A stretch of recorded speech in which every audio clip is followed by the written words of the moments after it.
आपण पाहत आहात प्रेस मीडिया न्यूज। लाडक्या बहिणींना ऑक्टोबरचा हप्ता कधी मिळणार? दिवाळी संपली पण अजूनही अनेकांच्या खात्यात 1500 रुपयांचा हप्ता जमा झाला नाही।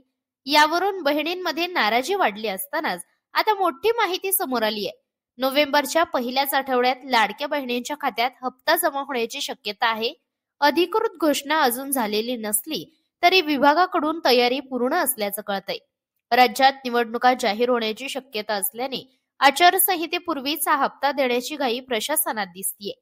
लक्षात ठेवा, लाडकी बहीण योजनेसाठी केवायसी प्रक्रिया पूर्ण केलेली असणं आवश्यक आहे।